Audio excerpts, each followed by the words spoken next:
Hey friends, welcome back. So today I'm going to be doing a review on the REKD Energy Insoles.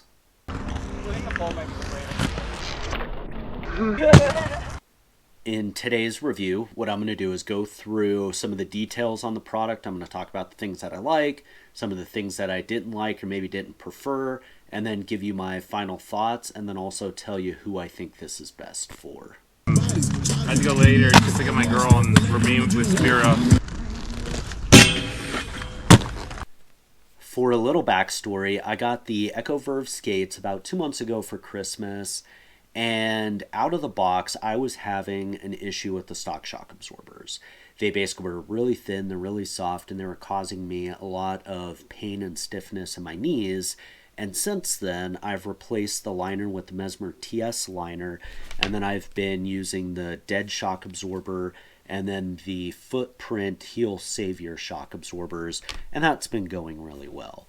But while I was at Winter Clash, I wanted to stop by the Echo booth and just kind of talk to them about the skate and see if other people are having the same experience that I've had and what are they recommending about it.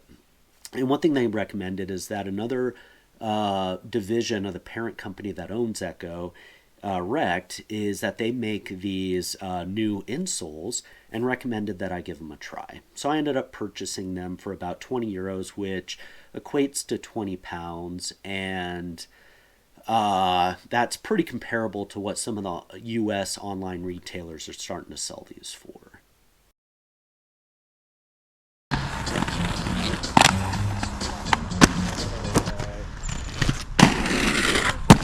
So let's take a quick look at the packaging that they come in. So this is just a standard cardboard, basically box, and says REKD Energy Insole, and then it has some descriptions about, the product itself. And it says REKD Energy foam molecules in their natural state can flow freely along the soft foam to flex and bend, and molecules in REKD Energy foam form a rigid structure under impact, reducing energy transformed through the foam to the user. It also mentions that it absorbs up to 75% more energy compared to standard high-density foam. So we'll give those a test out, see, how that works. And, basically they come in two different sizes. They have a small, medium, and a large, extra large. I was able to kind of look at both of them side by side, and really the big difference between the small, medium, and the large, extra large is the length and then the width. So large, extra large is going to be longer, it's going to be wider. So if you have a smaller foot that's really wide, then that may be something to consider is getting the larger one and trimming it down so you have more material to kind of fit your foot. Flipping the box over. Hopefully that's not too bright to see. But basically what it says is, it's easy to cut to achieve an optimal fit. Start by tracing your existing insole. Ensure that they align accurately both sides using a sharp pair of scissors. Cut along the traced lines. And it says REKD Energy foam is flexible in standard form, allowing it to move and flex like standard high density foam, providing an ergonomic comfortable fit for the user. And then it also mentions, under impact the molecules form a solid structure, dissipating the energy from the impact, giving far greater protective qualities compared to standard high density foam. It also lists a sizing chart. Not sure how well, you can see that. But basically, small, medium ranges from 5 to 10 male in the US and 6 to 10 female in the USA, and large, extra large is 8 to 15 male and 9 to 16 female. Spoken otherwise, 37 to 43 in Europe sizing, and then large, extra large is 40 to 48. So What was the deal, John? They end up sending you them separately, So let's go ahead and talk about the insole itself. So the insole, I have not done any cutting or modifications to it. So this is what it looks like straight out of the box. and the top of the insole has this nice fabric, kind of like surfacing on it. And what that should be for is to keep your sock or liner from slipping around. The insole does have a lot of perforations on it to allow airflow, but keep in mind that these will only work as well as the ventilation that you have in the liner or the boot. But it's nice that the option is there. The heel, it's hard to tell, but there is this raised cup around the back of the heel, which is a nice feature. And then looking at the side of it, you can see that it starts about 3 millimeters at the toe, and then it thickens up probably to about 5 millimeters, I'd say 5 or 6 millimeters at the back, but it's really hard to tell just because it does have the heel cup on it. The underside, it definitely has some texturing on the bottom, and that's most likely to make sure that it doesn't slip or move around. And then you can see it has a bunch of rings like a tree, where you basically figure out what foot length you want to cut it to, and then you just basically trim it as you see fit. I always recommend starting high, measuring, and then cut more rustically, and then just kind of fine tune it, just to make sure that you don't cut too much off unintentionally.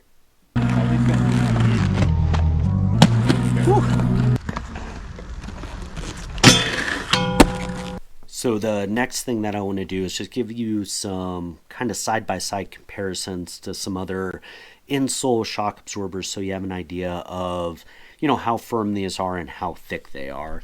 So this is just kind of a zero drop footprint insole that I have. It's 3 millimeters. Give you an idea of the thickness, and you can see that the REKD shock absorber is a little softer than the footprint one. Here we've got dead shock absorber. It's about the same thickness as the heel portion, and these two are honestly about same thickness. I'd say the dead shock absorber is just maybe a little softer. The footprint heel savior, this one is a lot harder, and it's about half the thickness. So you can see here that the thickest part of the heel for the heel savior is about the thickness of the regular insole, but it is a lot denser of a material and not as squishy.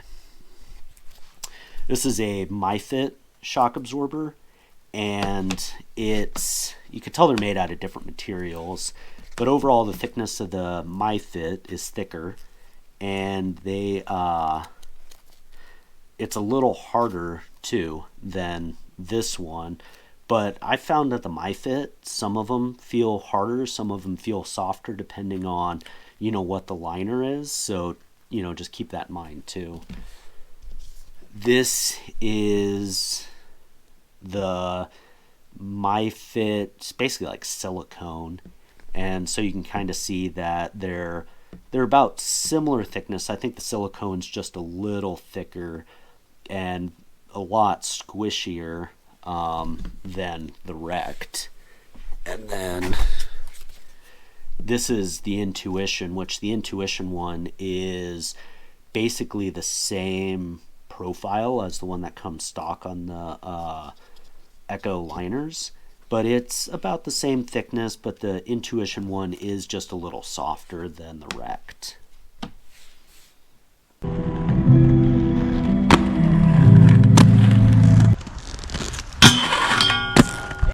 So let's talk about the things that I liked about these insoles. So the first is I thought they were really easy to cut and set up and put inside the skate. So for me, what I did is I trimmed the toe, put it at the bottom of the shell, and then put the liner over it. But then that also gives me the option to put it inside the liner, and I wanted to start with putting it at the bottom of the shell because typically the liner is narrower and shorter than the shell. So that means, to fit inside a liner, theoretically you'd have to cut off more material, and I didn't want to go through the effort of trimming everything, and then, if I needed to put it under the liner, now my insole is too small.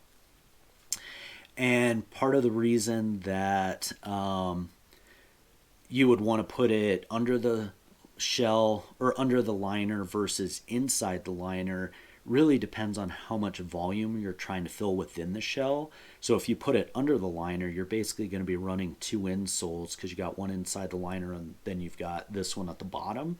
But, if you put this on the inside of the liner, then you only need one insole. So that's something to consider, depending on how your foot and liner fit within a shell.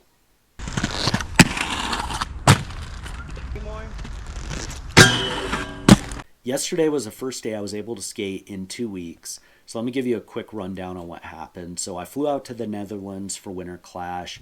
As soon as I got to Amsterdam, my big toe had swollen up to about twice its original size.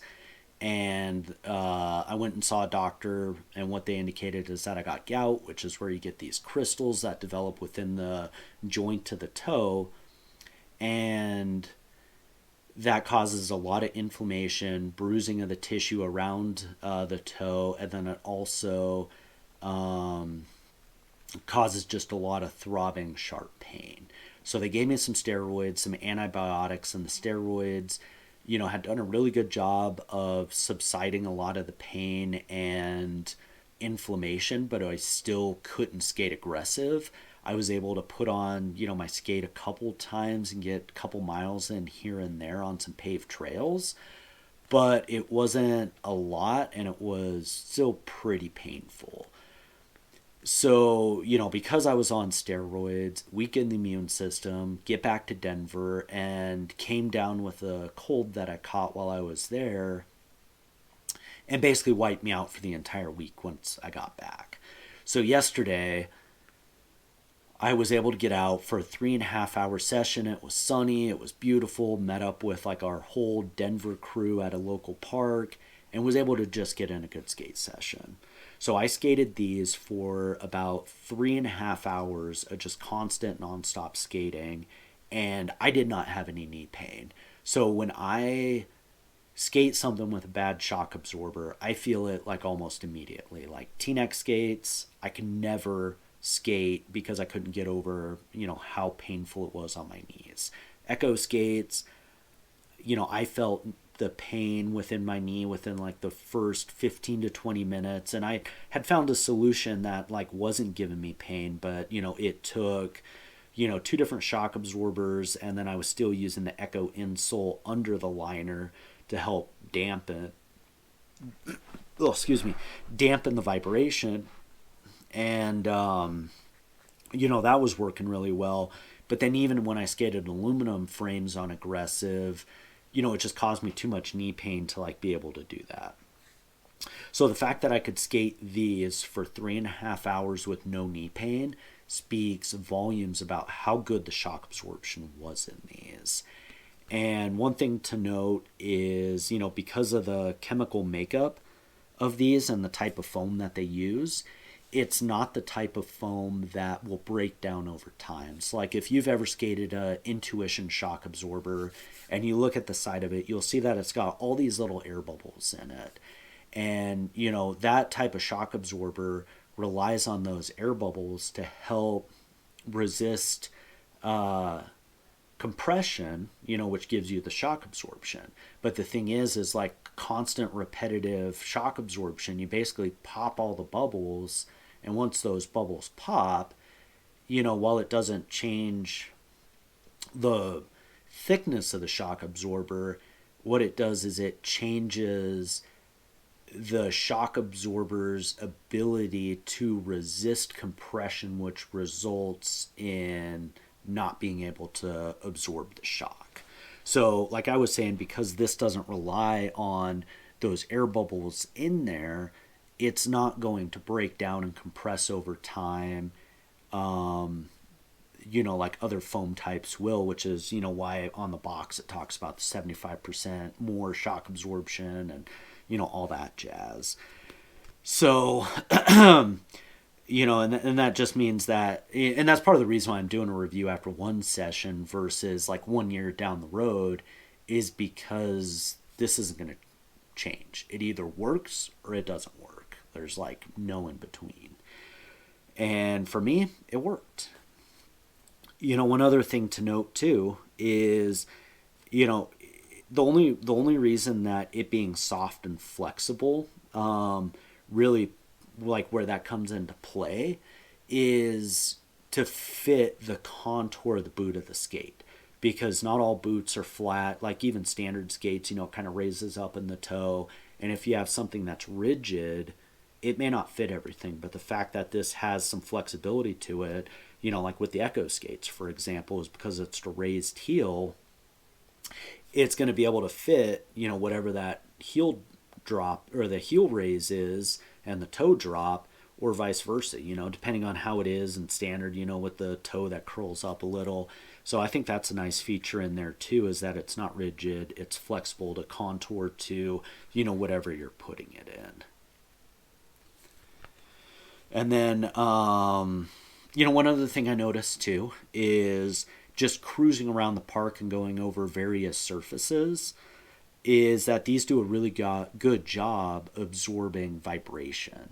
And if you've ever done like big wheel skating, that going over rough surfaces is harder on the body than going over something smooth surface. And that's because when you go over hard surface or rough surfaces, you get a lot of vibration that translates through the body, and it can fatigue out the muscles, the joints, just because you're constantly rattling them.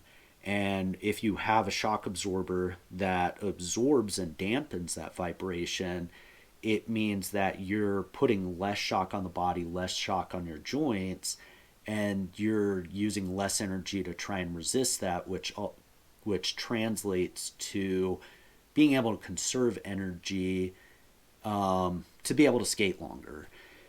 So you don't feel the fatigue and the soreness in the muscles and joints as much when you're going over rough surfaces. So that's something that I noticed about this as well.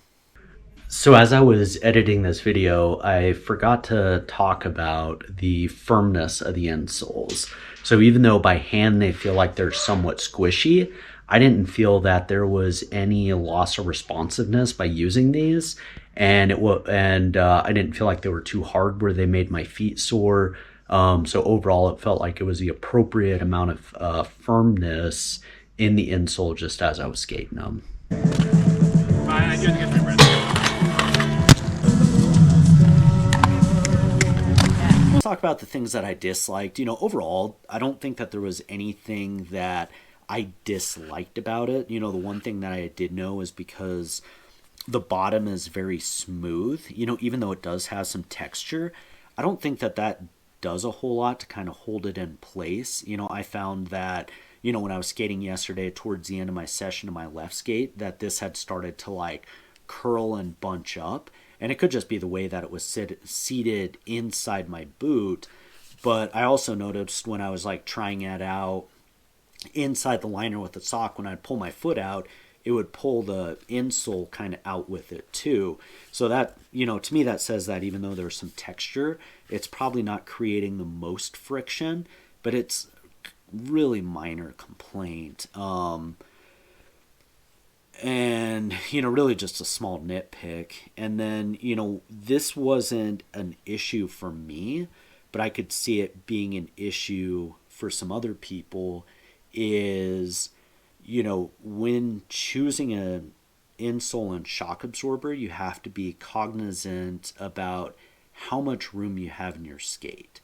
Because, some people's feet or some skates may not give you enough room to be able to put in something this thick. Like especially if you come with like a very thin insole, the skate may be sized to be, very performance fit. So if you put, 3 to 5 millimeters under your foot, all of a sudden you're going to be like cramping your foot and cutting off circulation.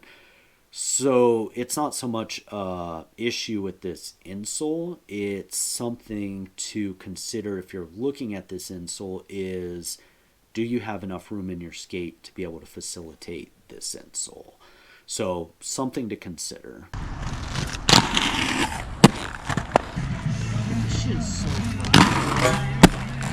So who is this insole best for? Honestly, I think it's good for anyone who's looking to skate.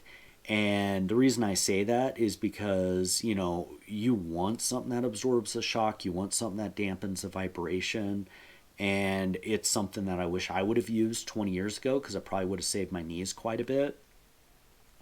And, I think that this is good for anyone who is skating aggressive, because constantly jumping on ledges, rails, gaps, that repetitiveness does put a lot of wear on the body and the joints. And so having something there to help resist that, can prolong your skating for even longer. And then also, I think this is good, if you're a big wheel skater, just because a lot of big wheel skating, you're going over rough surfaces, smooth surfaces, and having something that just absorbs that vibration, means that it's going to preserve energy and be less harsh on the body too.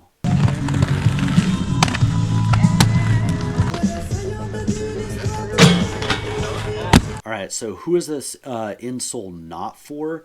Honestly, I could see a couple areas where this may not be like a perfect all-in-one solution, and that is, one, if you're using it in flat boot and you put this insole in, it because it is flat, it's not really going to give you any arch support if that's something that you need, but also because it doesn't have a lot of heel raise, it may not give you the heel raise that you need like within a flat setup, so you may have to add something else in there to kind of wedge the heel up a little more.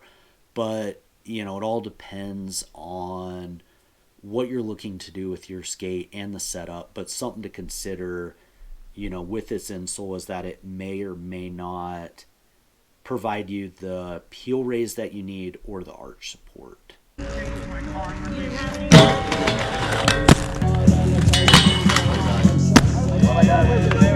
So what are my final thoughts on this? Overall, I think that this is a very affordable shock absorber insole that does a good job at absorbing shock, does a good job at absorbing vibration, and is going to last for a long time.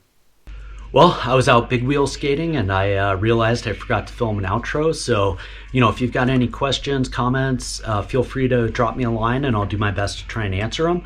Thanks all for checking in, and we'll catch you next time.